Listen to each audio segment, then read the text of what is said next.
ஆண்டவராகிய இயேசுவின் நாமத்தில் தொலைக்காட்சி நேயர்களுக்கு அன்பின் வாழ்த்துக்கள். இந்த நாளின் செய்தி, அவருடையதெல்லாம் என்னுடையது, என்னுடையதெல்லாம் அவருடையது. சற்று வித்தியாசமா இருக்கலாம் கேட்பதற்கு.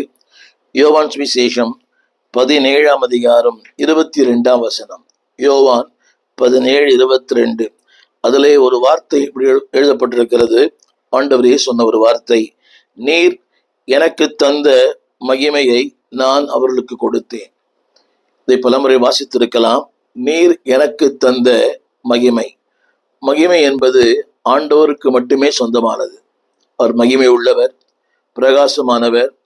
அவர் ஒருவரும் கிட்டிச் சேரக்கூடாத ஒளியிலே வாசம் பண்ணுகிறவர், மகிமையின் தேவன். இங்கே அவர் சொல்லுகிறார், நீர் எனக்கு தந்த மகிமை. நன்றாக கவனிக்க வேண்டும். பிதா கிறிஸ்து கொடுத்த அந்த மகிமையை அவர் உங்களுக்கு எனக்கு கொடுக்கிறாராம். அந்த வார்த்தை திரையில் பாருங்கள். நீர் எனக்கு தந்த மகிமையை கவனித்து பாருங்கள். அதாவது இந்த உலகத்துல ஒன்றை ஒருவர் தர வேண்டுமானால் அதற்கு நான் தகுதியா இருக்க வேண்டும். அங்கு சொல்லப்பட்ட வார்த்தை, அவர்களுக்கு கொடுத்தேன். யார் அந்த அவர்கள்? தகுதியற்றவர்கள். அன்பார்களே, நன்றாக கவனிக்க வேண்டும். இந்த உலகம் எல்லாவற்றையும் தரலாம். பணத்தை தரலாம், செல்வத்தை தரலாம், வாழ்வை தரலாம், வசதியை தரலாம். ஆனால் அவருடைய மகிமையை இன்னொருவர் கொடுக்க முடியாது. ஒரு தேசத்தினுடைய பிரதமர், அவருக்கென்று ஒரு சில மகிமை இருக்கிறது. இங்கிலாந்தின் இளவரசர், அவருக்கென்று மகிமை இருக்கிறது. அந்த மகிமையை அவர் வேறு யாருக்கும் கொடுக்கிறது இல்லை. ஆனா இங்கே சொல்லப்பட்ட வார்த்தை, நீர் எனக்கு தந்த. இந்த நாளில என் செய்தியை கருத்தாய் கேட்க அன்பாக கேட்கிறேன். பிதா கிறிஸ்துவுக்கு கொடுத்த அந்த மகிமையை அவர் சொல்லுகிறார், நான் அவர்களுக்கு கொடுத்தேன். அந்த அவர்கள் என்பது நீங்களும் நானும் தான். கொஞ்சம் யோசித்து பாருங்களேன். ஒருவருக்கு ஒரு பொருளை கொடுக்க வேண்டும் என்றால் 1000 முறை யோசிக்கிறோம். அவர் திருப்பி தருவாரா? அவர் தகுதி உள்ளவரா? அதற்குரிய அந்தஸ்து உள்ளவரா? 1000 கேள்விகள், 1000 எண்ணங்கள். ஆனால் எதை எதிர்பார்ப்பதில்லை. அவர் சொல்லுகிறார், நீர் எனக்கு தந்த மகிமையை நான் அவர்களுக்கு கொடுத்தேன். எனவேதான் ஆரம்பத்தில் சொன்னேன், அவருடையதெல்லாம் என்னுடையது, என்னுடையதெல்லாம் அவருடையது. அவருடையதெல்லாம் மகிமையானது, மகத்துவமானது, மேன்மையானது. அன்பானவர்களே, இந்த உலகத்தில் வாங்க முடியாத ஒன்று. You cannot earn. அந்த உலகத்தில் எந்த கிரயம் செலுத்தி வாங்க முடியாது. ரட்சிப்பை வாங்க முடியாது, கிருபையை வாங்க முடியாது, அபிஷேகத்தை வாங்க முடியாது, தேவனுடைய வரங்களை வாங்க முடியாது. ஆனால் தேவன் சொல்கிறார், நான் அவர்களுக்கு கொடுத்தேன், நீர் எனக்கு தந்த. என் அன்பு தேவ பிள்ளைகளே, ஆண்டவர் சொல்லுகிற வார்த்தை, நீர் எனக்கு தந்த. இதையெல்லாம் பிதாவிடத்தில் பெற்றாரோ அதையெல்லாம் உங்களுக்கும் எனக்கும். எனவேதான் திருமறை சொல்லுகிறது, தன் சொந்த குமார் என்றும் பாராமல் நம் எல்லாருக்காகவும் அவரை ஒப்பு கொடுத்தவர் மற்ற எல்லாவற்றையும் அருளாதிருப்பது எப்படி? சொந்த குமாரனை தந்தவர். இங்கே சொல்லுகிறார், நான் பிதா எனக்கு கொடுத்த மகிமையை அவர்களுக்கு கொடுத்தேன். எனக்கு அன்பான தேவ பிள்ளைகளே, நீங்களும் நான் எவ்வளவு பாக்கியவான்கள். தகுதி பார்க்கல, ஜாதி பார்க்கல, அந்தஸ்து பார்க்கல, நிறம் பார்க்கல, இவனுக்கு தகுதியானவனா பார்க்கவே இல்லை. ஒரு சின்ன கேள்வி, இன்றைக்கு நீங்கள் இந்த நிலையில் இருக்கிறீர்களே, இதற்கு நீங்கள் தகுதியானவரா? ஒரு ஊழியனாக, ஒரு கணவனாக, ஒரு மனைவியாக, ஒரு வாழ்க்கையின் உயர்ந்த ஸ்தானத்திலே, சமுதாயத்தில் உயர்ந்த இடத்தில் இருக்கிறீங்களே, இதற்கு நீங்கள் தகுதியானவர்களா? அந்த வார்த்தை சொல்லுகிறது, நான் அந்த மகிமையை, எனக்கு தந்த மகிமையை அவளுக்கு கொடுத்தேன். என் அன்பு தேவ பிள்ளைகளே, அந்த மகிமைக்கு நீங்கள் பாத்திரவனா இருக்கிறீங்களா? அவருடைய இன்னொரு கருத்து என்னவென்றால், உன்னிலே மகிமைப்பட விரும்புகிறார், உன் மூலமாய் மகிமைப்பட விரும்புகிறார். நான் அவர்களுக்கு கொடுப்பேன் அல்ல, கொடுத்தேன் என கேட்டுக்கொண்டிருக்கிற அன்பு தேவ பிள்ளையே, நீ பாக்கியவான், நீ பாக்கியவதி. ஏனென்றால் நீ தேவ மகிமையை பெற்ற ஒருவன். அநேகருக்கு அவருடைய நிலைமை புரிவதில்லை. அதாவது ஒரு தாழ்வு மனப்பான்மை. I am nothing, I am nothing, I am nothing. No, you are something different. அதில் சொல்லப்பட்ட வார்த்தை, நான் அவர்களுக்கு கொடுத்தேன்.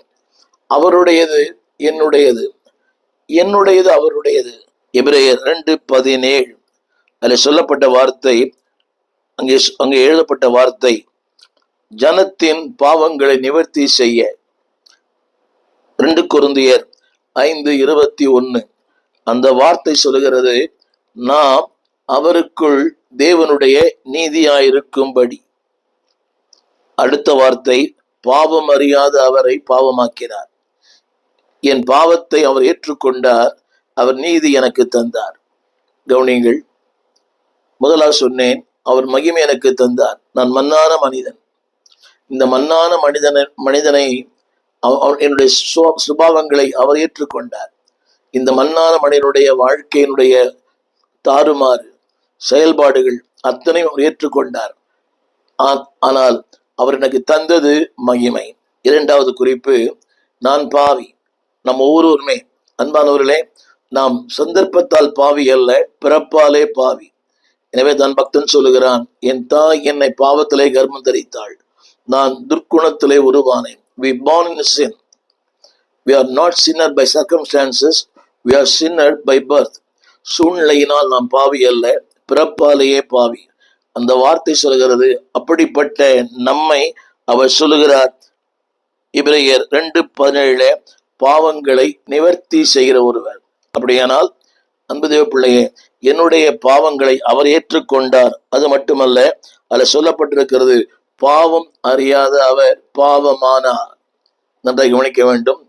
அவர் பாவமானார், நான் பரிசுத்தவானானே. இதைத்தான் 1 கொரிந்தியர் 1:2 சொல்லப்பட்டிருக்கிறது, பரிசுத்தவான்கள் ஆகும்படி. அப்படியானால் அவருடையது என்னுடையதாய் மாறிற்று. என்னுடையது எல்லாம் என்ன தெரியுமா? அழுக்கான கந்தை. என் நீதி நியாயங்கள் அழுக்கான கந்தை.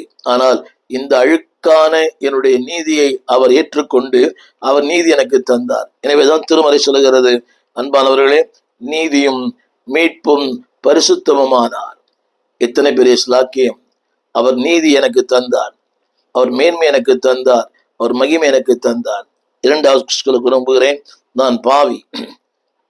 பாவம் அறியாத அவர் எனக்காய் அவர் பாவமானார். அவர் பரிசுத்தத்தை எனக்கு தந்தார், என் பாவத்தை அவர் ஏற்றுக்கொண்டார்.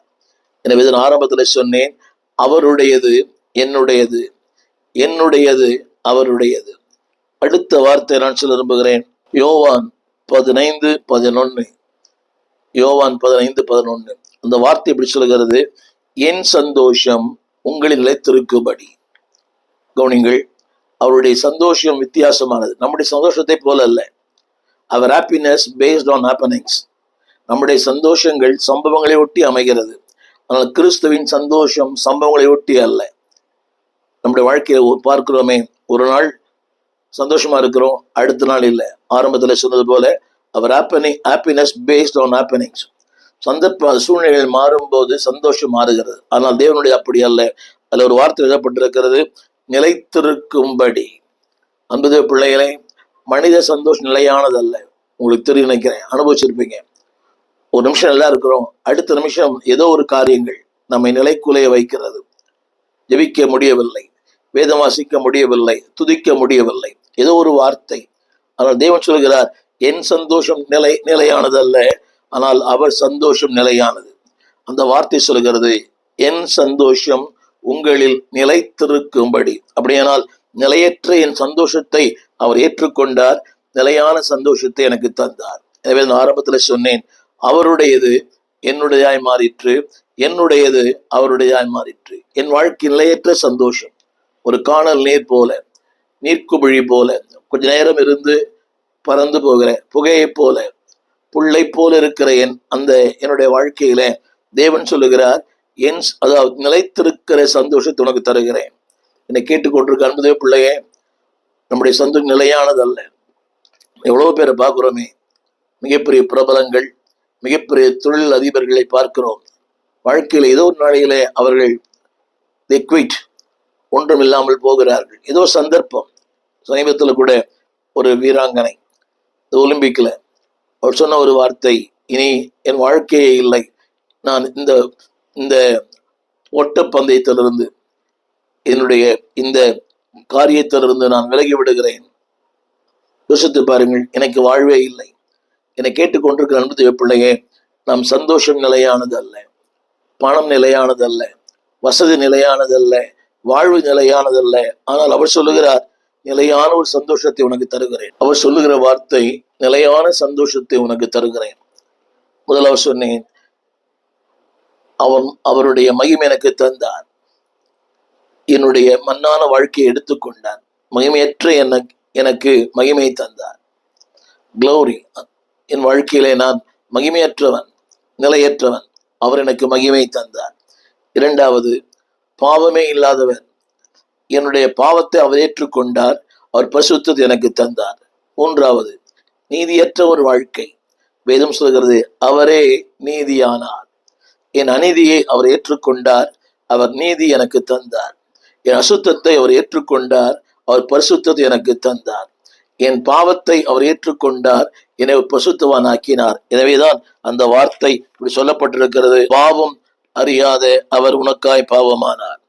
அடுத்த இன்னொரு வார்த்தை சொல்ல விரும்புகிறேன். இன்னொரு வார்த்தை ஏசாயின் புஸ்தகம் 53 அதிகாரம் 4 ஏசாயா 53:4. அந்த வார்த்தை எப்படி சொல்லுகிறது, என் பாடுகளை அவர் ஏற்றுக்கொண்டார். இதுதான் மனித வாழ்க்கை. மனிதன் எனவேதான் வேதம் சொல்கிறது, எலியா நம்மை போல பாடுள்ள மனுஷனாயிருந்தான். யோவின் புஸ்தகம் 14 அதிகாரம். அவன் மாமிசம் அவனுக்குள் இருக்கிறவரை நோவிருக்கும், அவன் ஆத்துமா அவனுக்குள் இருக்கிறவரைக்கு துக்கம் உண்டு. நம்முடைய வாழ்க்கையை பாடு நிறைந்த ஒரு வாழ்க்கை. பிரசங்கில வாசிக்கிறோம், பாடுகள் இல்லாத மனிதர்களே இல்லை, போராட்டம் இல்லாத மனிதர்களே இல்லை, பிரச்சனை இல்லாத மனிதர்களே இல்லை. வேதம் சொல்கிறது ஏசாயா 53:4, என்னுடைய பாடுகளை ஏற்றுக்கொண்டார். என்னை கேட்டுக்கொண்டு அன்புதே பிள்ளையே, குடும்ப பாரம், பாடுகள், பாரங்கள் எல்லாம் ஒன்றுதான். குடும்பம், வாழ்க்கை, ஊழியம், there is a God who can take care of you. அந்த வார்த்தை படிக்க சொல்லுகிறேன், கேளுங்கள். ஏற்றுக்கொண்டார். இன்னைக்கு நம்முடைய பிரச்சனையை கேட்பதற்கு ஆட்கள் இல்லை, காது கொடுத்து கேட்க நபர்கள் இல்லை, அதை புரிந்து கொள்ளுகிற மக்களும் இல்லை. அவர் ஏற்றுக்கொள்ளுகிறார். இன்றைக்கு நம்ம சொல்லும் போது அதை வாதம் பண்ணுகிற மக்கள் ஏராளம், பட்டிமன்றம் பேசுகிற மக்கள் ஏராளம். ஏன் வந்தது, இதனால் வந்தது, நான் அன்னைக்கே இப்படி சொன்னேனே, அதை செஞ்சிருந்தா வந்திருக்காதே, இதை செய்திருக்கலாமே, இப்படி பண்ணிருக்கலாமே. இன்றைக்கு வாதங்கள் தான். நம்முடைய வார்த்தை ஏற்றுக்கொள்ளுகிறவர்கள் மிக குறைவானவர்கள் தான். பெற்றோரின் வார்த்தைகளை பிள்ளைகள் ஏற்றுக்கொள்வதில்லை. கணவனின் வார்த்தையை மனைவி ஏற்றுக்கொள்வதில்லை. அதே போலதான் மனைவியின் வார்த்தையும் கணவன் ஏற்றுக்கொள்வதில்லை. ஊழியின் வார்த்தைகளை விசுவாசிகள் ஏற்றுக்கொள்வதில்லை. ஆனால் இங்கே சொல்லப்படுறது, அவர் ஏற்றுக்கொண்டார். என் புலம்பலை, என்னுடைய வேதனைகளை, என் கண்ணீரை, என் பாடுகளை, அதில் சொல்லப்பட்டிருக்கிறது, ஏற்றுக்கொண்டார். இரண்டாவது, என் துக்கங்களை ஏற்றுக்கொண்டார், என் பாடுகளை ஏற்றுக்கொண்டார், என் சிறுமை ஏற்றுக்கொண்டார். நன்றாக கவனிக்க வேண்டும். என் பாடுகளை ஏற்றுக்கொண்டார், என் சிறுமை ஏற்றுக்கொண்டார், என் துக்கங்களை ஏற்றுக்கொண்டார். ஏற்றுக்கொண்டது மட்டுமல்ல, பாடுகளுக்கு பதிலாக அன்பானுள்ளே நிம்மதியை தந்தார், சிறுமைக்கு பதிலாக உயர்வை தந்தார். அடுத்த சொல்கிறது, துக்கத்துக்கு பதிலாக சந்தோஷத்தை தந்தார். எனவேதான் அந்த வார்த்தை சொல்கிறது, என் சந்தோஷம் உங்களில் நிறைவாயிருக்கும்படி. என் துக்கங்களை அவர் ஏற்றுக்கொண்டார். அதைத்தான் சொன்னேன், அவருடையது என்னுடையதாய் மாறிற்று, என்னுடையது அவருடையதாய் மாறிற்று. யோசித்து பாருங்கள், நம்முடையது என்ன, சொல்வதற்கென்று ஒன்றுமில்லை. அதாவது இதுதான் என் வாழ்க்கை என்று சொல்வதற்கு ஒண்ணுமே இல்லை, நத்திங், ஜீரோ. ஆனால் என்னுடைய இந்த ஜீரோ வாழ்க்கையை அவர் ஏற்றுக்கொண்டு உங்களை என்னை ஹீரோவாக்கி இருக்கிறார். யோசித்து பாருங்கள், நம்முடைய வாழ்க்கை ஒரு பூஜ்ஜியம். ஆனால் அந்த பூஜ்ஜியமான வாழ்க்கையை அவர் ஏற்றுக்கொண்டு அவர் பக்கத்தில் வந்தார். இப்பொழுது என்னுடைய மதிப்பு கூடுகிறது, என்னுடைய எண்ணிக்கை கூடுகிறது, என் தரம் கூடுகிறது, என் மேன்மை கூடுகிறது. What excellent life. ஏற்றுக்கொண்டார்.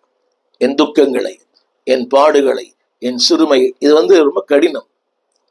எனக்கு என்ன தலையெழுத்தா? நிறைய பேர் சொல்றாங்க இல்லையா, எனக்கு என்ன தலையெழுத்தா உன்னை பார்க்கிறேன்னு. மனைவியே சொல்லுகிறாள் கடைசி காலத்துல, எனக்கு என்ன தலைவிதியா உங்க அம்மா அப்பா பார்க்கணும்னு. யோசித்து பாருங்கள், இத்தனை பட்டிமன்றங்கள் குடும்பங்கள் நடக்கிறது. உன்னை பார்க்கறதே பெரிய காரியம், இதுல உங்க அம்மா அப்பா வேற பார்க்கணுமா? ஆனால் தேவன் வேதம் சொல்கிறது, என் பாடுகளை, என் துக்கங்களை, என் வியாதிகளை, என் இல்லாமைகளை, என் வெறுமைகளை, என் கண்ணீரை, என் கலக்கங்களை அத்தனையும் ஏற்றுக்கொள்ளுகிறார். இன்னைக்கு நமக்காக பொறுப்பா ஏற்றுக்கொள்ளுகிறவர்கள் யாருமே இல்லையே. பிள்ளைகள் கூட பாருங்கள், பெற்றோர் சொல்கிற வார்த்தை, உனக்கு திருமணம் ஆயிடுச்சு, இனி நீ தான் வாழ்க்கையை பார்க்கணும், திரும்ப என்கிட்ட வராது. அப்படியானால் நம்முடைய பாடுகளை ஏற்றுக்கொள்கிறது பெற்றோர் கூட இல்லை. குடும்பங்களிலே அது உன்பாடு, அது உன்பாடு. ஆனா தேவன் சொல்கிறார், அது உன்பாடு அல்ல, என் பாடு. என் பாடுகளை ஏற்று, இன்னைக்கு எல்லாரும் சொல்ற வார்த்தை அது உன்பாடு. இல்லை அன்பானவர்களே, நீங்க தவறு செய்தாலும், அறியாமை செய்தாலும், அறிந்து செய்தாலும், துணிகரமாய் செய்தாலும், அதனால செய்ய வேண்டும் என்று சொல்லவில்லை. அப்படி செய்யும் போது காட் அக்செப்ட், அவர் ஏற்றுக்கொள்கிறார். அவர் தெரியும், என் சிறுமையை அவருக்கு தெரியும், என் பாடுகள் அவருக்கு தெரியும், என் வேதனை அவருக்கு தெரியும். அவர் அதை ஏற்றுக்கொள்ளுகிறார். ஏற்றுக்கொள்வது மட்டுமல்ல, அதுக்கு ஒரு வழியை அவர் உண்டு பண்ணுகிறார். தப்பித்துக் கொள்வதற்கான ஒரு மாற்று வழியை அவர் உண்டு பண்ணுகிறார். நான்காவது குறிப்பாக சொல்ல விரும்புகிறேன். அடுத்த ஒரு வார்த்தை கலாத்தியர் 3:13, தெரிந்த வசனம்தான். மரத்திலே தூக்கப்பட்ட எவனும் சபிக்கப்பட்டவன் என்று எழுதியிருக்கிறபடி கிறிஸ்து நமக்காக சாபமானார். கவனிங்கள், நீங்களும் நானும் சபிக்கப்பட்ட பூமியில வசிக்கிறோம். இந்த பூமி சபிக்கப்பட்டது. அநேக சாபங்கள், முற்பிதாக்களின் சாபங்கள், ஊழ்வினையின் சாபங்கள், கடந்த காலத்தில் நம்முடைய பெற்றோர் செய்த சாபங்கள், அந்த சாபங்களை சுமக்கிற மனித ஏராளம் இன்னைக்கு. ஆனால் வேதம் சொல்கிறது, அந்த வார்த்தை நமக்காக அவர் சாபமானார். அந்த வார்த்தையை திரையில் பாருங்கள். நமக்காக. நான் சபிக்கப்பட்ட மனிதன், சபிக்கப்பட்ட ஒரு சந்ததியிலே பிறந்தவன். ஆனால் அப்படிப்பட்ட என்னுடைய சரித்திரத்தை மாற்றி அமைக்கிறார். சரித்திரத்தையே மாற்றி அமைக்கிறார். உங்களுடைய ஜீனை மாற்றி அமைக்கிறார். உங்களுடைய எண்ணங்களை மாற்றி அமைக்கிறார். உங்களையே மாற்றி அமைக்கிறார். அந்த வார்த்தை சொல்கிறது, கிறிஸ்து உங்களுக்காக சாபமானார். யோசித்து பாருங்கள். இந்த நாளில் இந்த செய்தி கேட்கிற அன்பான தேவ பிள்ளையே, உலகம் சொல்லும் உன் சாபம், உன் தரித்திரம், உன் அப்பா அம்மா செஞ்ச பெற்றோர் செய்த பாவம் இல்லை, அது உண்மையா இருக்கலாம். ஆனால் அத்தனை சாபங்களையும் அவர், திரும்ப சொல்லுகிறேன், அவர் நீதி உள்ளவர். அதாவது அவர் நிரந்தரமானவர். நான் சபிக்கப்பட்ட மனிதன், சபிக்கப்பட்ட என் சாபங்களை அவர் ஏற்றுக்கொண்டு, கவனிகள், என்னை அந்த நியாய பிரமாணத்தினுடைய அந்த சாபத்துக்கு என்னை விடுவித்து மீட்டுக் கொள்கிறார். எழுதப்பட்டிருக்கிறது கலாத்தியர் 3:13, சாபத்திற்கு நம்மை நீங்களாக்கி மீட்டுக் கொண்டார். என்னை கேட்டுக்கொண்டிருக்கிற அன்பு தேவ பிள்ளையே, உலகம் சொல்லலாம் இது சாபம், நீ அப்படியே நினைக்கிற நிறைய பேர். ஒருவேளை குழந்தைகள் பலவீனமா இருந்தால், அங்கவீனமா இருந்தால், நிறைய பேர் சொல்றாங்க, இது உங்க அம்மா அப்பா செஞ்ச பாவம். Never never never never. நீ இடத்துல வரும்போது உன் சாபங்கள் மாறும். வசனம் சொல்கிறது, உன் சாபத்தை அவர் ஏற்றுக்கொண்டார், அவரே சாபமானார். அப்படியானால் நீ total deliverance in your total life. அந்த சாபத்தில் இருந்து ஒரு முழுமையான விடுதலையை தேவன் உனக்கு கொடுக்கிறார். ஆரம்பத்திலே சொன்னேன் அன்பானவர்களே, முதல் வார்த்தை மகிமையை தந்தார். மகிமையற்ற எனக்கு மகிமை தந்தார். பாவத்தோடு வாழ்கிற எனக்கு பரிசுத்தத்தை தந்தார். நீதியற்ற என் வாழ்க்கைக்கு நீதியை தந்தார். சாபமான என் வாழ்க்கைக்கு சாபத்திலிருந்து விடுதலை ஆக்கினார். சந்தோஷம் இல்லாத என் வாழ்க்கைக்கு சந்தோஷம் தந்தார். நான் சொல்ல வந்த கருத்தை மறந்துவிட வேண்டாம். அவருடையது என்னுடையது, என்னுடையது அவருடையது. என் துக்கம் என்னுடையது, என் பாடுகள் என்னுடையது, என் வேதனை என்னுடையது, என் தரித்திரம் என்னுடையது. ஆனால் அதையெல்லாம் அவர் ஏற்றுக்கொண்டார். எனவேதான் என்னுடையது அவருடையதாய் மாறிற்று, அவருடையது என்னுடையதாய் மாறிற்று. அது மட்டுமல்ல, உங்கள் பாவங்களை நிவர்த்தி செய்வதற்கு இரக்கமும் உண்மை உள்ள பிரதான ஆசாரியர். கவனியுங்கள், என் பாவங்களை நிவர்த்தி செய்கிற. இன்னைக்கு குறை கண்டுபிடிக்கிற மக்கள் ஏராளம், குற்றம் கண்டுபிடிக்கிற மக்கள் ஏராளம். ஊடகத்திலே பாருங்களேன், அவரை குறை சொல்லி, இவரை குறை சொல்லி, அவரை மட்டம் தட்டி பேசி, அப்படிப்பட்ட செய்திகளைத்தான் மக்கள் அதிகமாய் பார்க்கிறார்கள் இன்றைக்கு. அதுதான் இன்றைக்கு மக்களுடைய விருப்பங்கள். யார் ஏன் குறை சொல்லணும், யார் ஏன் குற்றப்படுத்தணும், அதற்குத்தான் அதிகமான பார்வையாளர். சத்தியத்தை கேட்பதற்கோ, சத்தியத்தை பேசுகிற செய்திகளை கேட்பதற்கோ மக்களுக்கு இன்றைக்கு மனது இல்லை. யாரையா குற்றப்படுத்தணும்.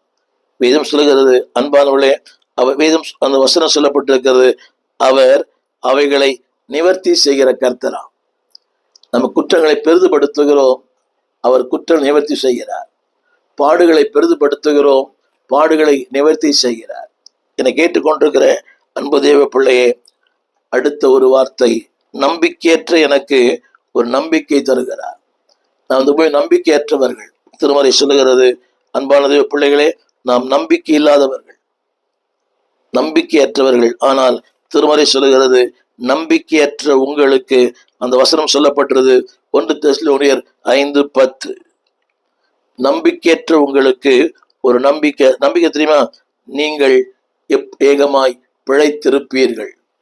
நம்பிக்கையற்ற உங்களுக்கு ஒரு நம்பிக்கை.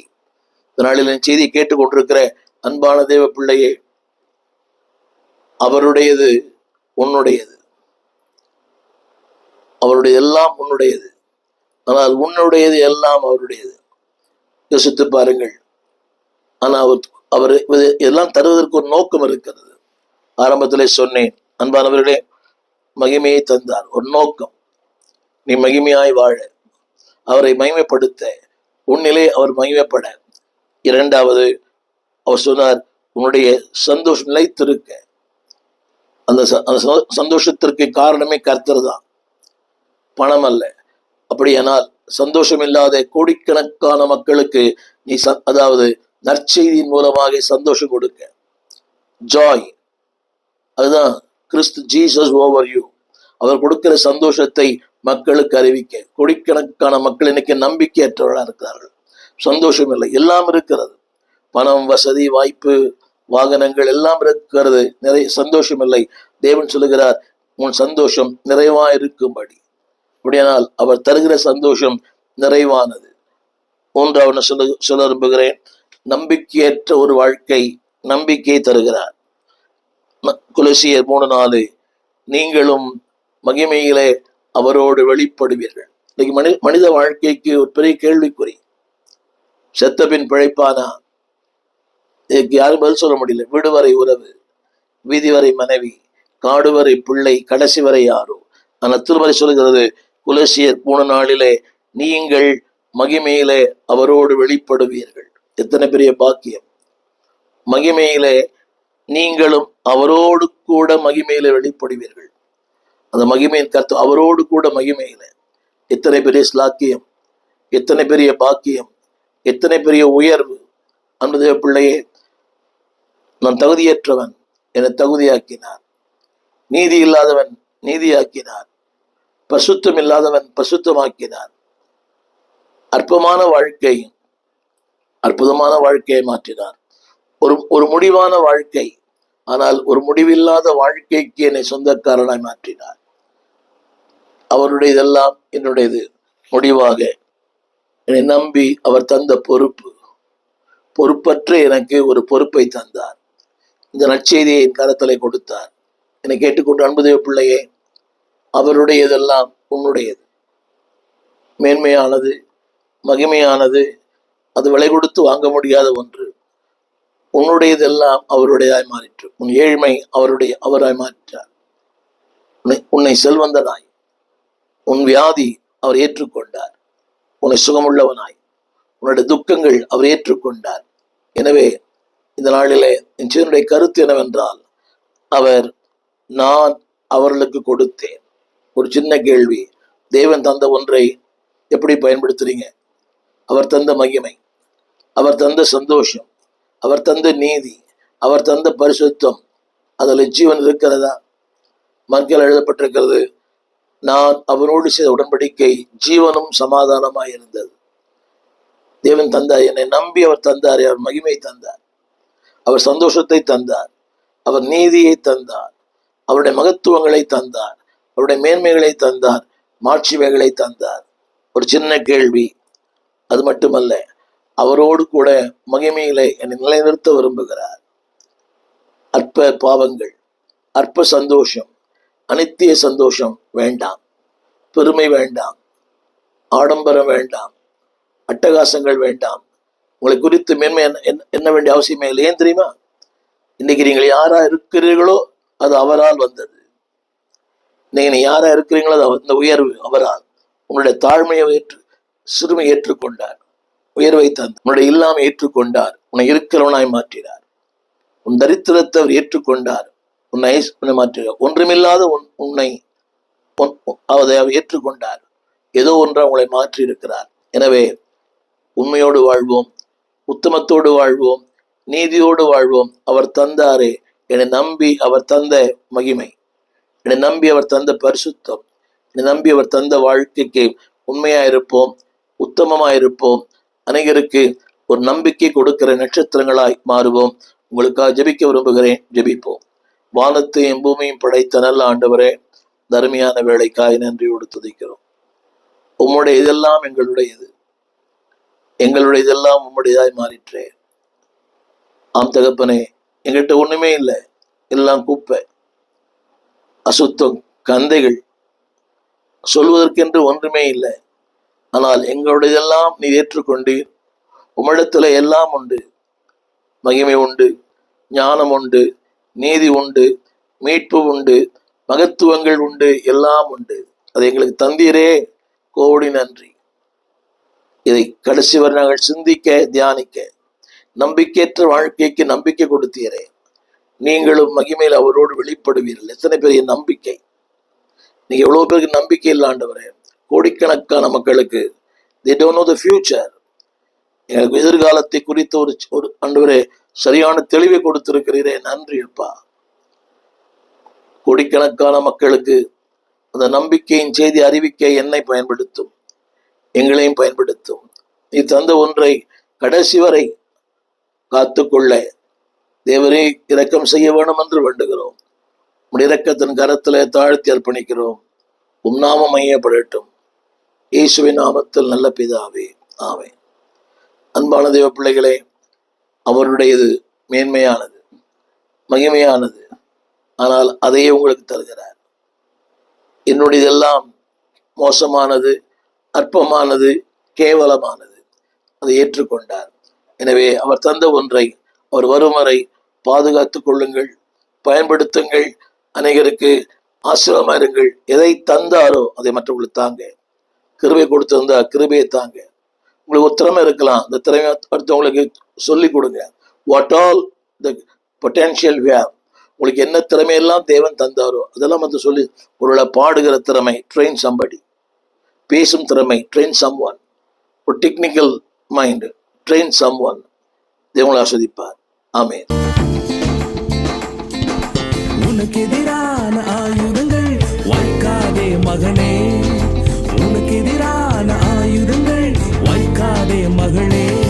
நீ உயிரோடு இருக்கும் வரையிலும் எதிர்ப்பவனில்லை, நீ உயிரோடு இருக்கும் வரையிலும் எதிர்ப்பவனில்லை. உனக்கு எதிரான ஆயுதங்கள் வாய்க்காதே மகனே, சொல்லுங்க. உனக்கு எதிரான ஆயுதங்கள் நீ உயிரோடு இருக்கும் வரையிலும் எதிர்ப்பவனில்லை, நீ உயிரோடு இருக்கும் வரையிலும் எதிர்ப்பவனில்லை, நீ உயிரோடு இருக்கும் வரையிலும் எதிர்ப்பவனில்லை, நீ உயிரோடு இருக்கும் வரையிலும் எதிர்ப்பவனில்லை. தலைக்கு மேலாய், தலைக்கு மேலாய்.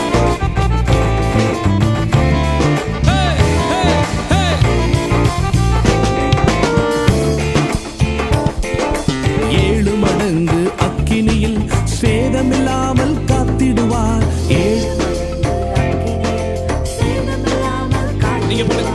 ஏழு மடங்கு அக்கினியில் சேதமில்லாமல் காத்திடுவார், ஏழு மடங்கு அக்கினியில் சேதமில்லாமல் காத்திடுவார். ஒரு வழியாய் வந்தவர்கள் ஏழு வழியாய் ஓடச் செய்வார், ஒரு வழியாய் வந்தவர்கள் ஏழு வழியாய் ஓடச் செய்வார். உன்னை கொண்டு செய்ய நினைத்ததை தடை செய்ய யாருமில்லை, உன்னை கொண்டு செய்ய நினைத்ததை தடை செய்ய யாருமில்லை. நீ உயிரோடு இருக்கும் வரையிலும்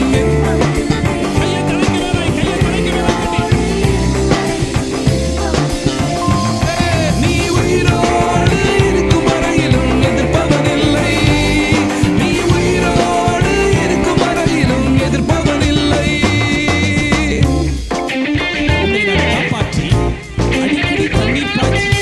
பத்திரமா காத்துட்டு சொல்றாரு. அதை நினைச்சிட்டு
விலாசம்: போதகர் ஸ்டீஃபன் தேவகுமார், திறந்த வாசல் சபை, நம்பர் 65, பரமானந்த தெரு, 7 கிணறு, சென்னை 600001.